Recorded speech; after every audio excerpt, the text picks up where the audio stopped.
In the 1800s, peanuts in the American South were largely grown for animal feed, with limited use as a human food source. However, after cotton crops were ravaged by the boll weevils, southern farmers, especially in Georgia and Alabama, turned to peanuts as an alternative.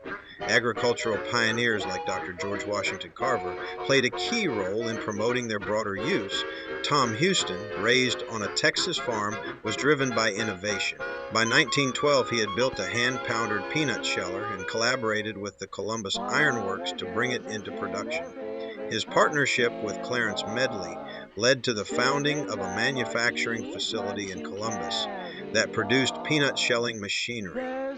This design remained in use until 1976, when it was finally replaced with a computerized model.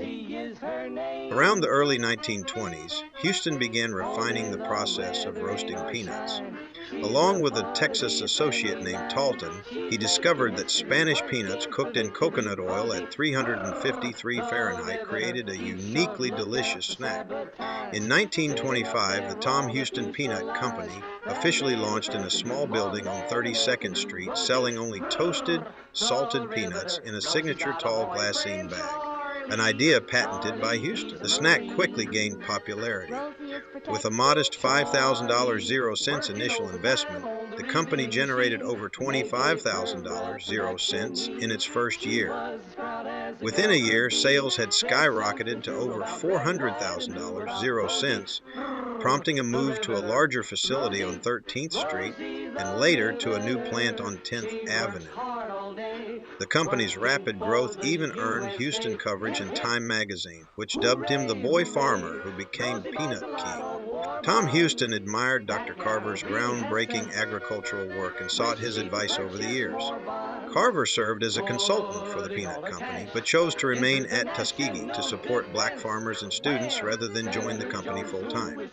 Despite his early success, Houston's business empire crumbled. A peach freezing venture funded by a bank loan failed during the Great Depression, and by 1931, Tom Houston lost control of his company. Though offered a lesser role, he declined and attempted to start over with a rival business, which was unsuccessful. He eventually left Columbus, returning only after his death in 1972 to be buried locally. Leadership of the company passed to Walter Richards, who guided it through the Depression and restored local ownership by 1940. Richards, also a former Columbus mayor and school board head, led the company until his death in 1961. A vital piece of Tom's Food's success was its people, the hardworking men and women of Columbus.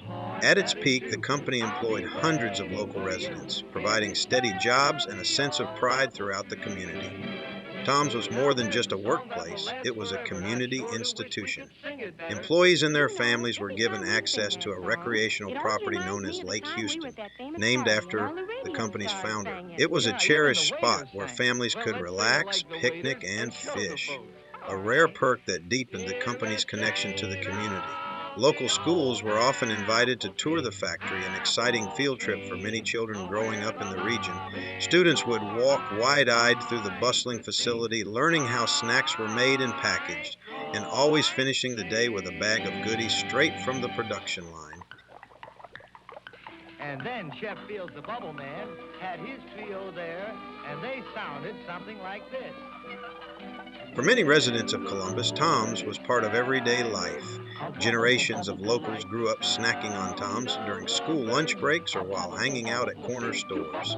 A well-loved Southern tradition, still fondly remembered, was pouring a bag of Tom's salted peanuts into a glass bottle of RC Cola, another regional product once bottled in Columbus. The combination of salty and sweet was a classic pairing that defined childhood for many.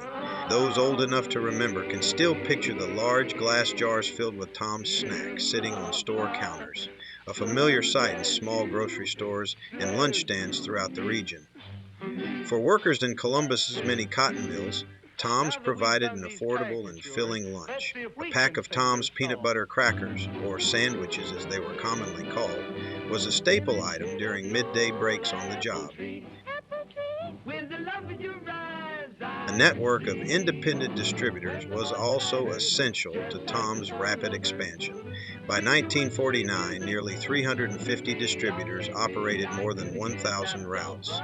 The 1950S brought growth, while the 1960S saw product diversification with vending machines and potato chips. In 1966, General Mills acquired the company, and by its 50th anniversary in 1975, Tom's was generating nearly $100 million 0 cents annually and employed more than 500 distributors across 2,500 routes.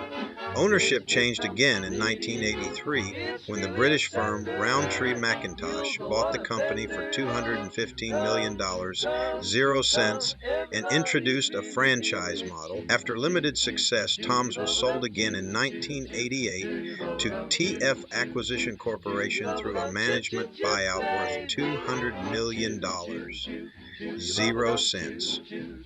They expanded operations in Columbus and Tennessee, aiming for $400 million 0 cents in sales, a goal they failed to meet. By the early 1990s, sales had declined sharply, and in 1993, Heiko Acquisitions took over. Struggles continued, leading to bankruptcy. In 2005, Lance Inc. purchased Tom's Foods for just under $38 million 0 cents, rebranding it as Tom's Snacks Co.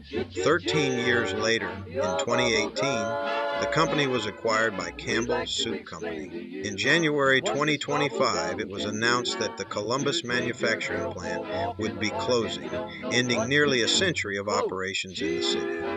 For 96 years, Tom's Foods wasn't just a business. It was a lifeline for families, a symbol of community pride, and an iconic part of Columbus's industrial history. Whether through a simple bag of salted peanuts, a job that supported a household, a childhood tour through the plant, or an RC Cola filled with peanuts, Tom's has left a lasting imprint on generations of locals. While the future remains uncertain, the legacy of Tom's in Columbus will never be forgotten. It's the craze now. Chew your bubble gum. Get a stick now. Chew your bubble gum. Blow bubbles. Blow 'em as big as you can. First you pop. The gum gets bigger. The air in Columbus, Georgia, once thick with the sweet, unmistakable aroma of roasted peanuts, now carries a different scent, that of an era drawing to a close. For generations, the pervasive fragrance emanating from the Tom's factory was more than just a smell.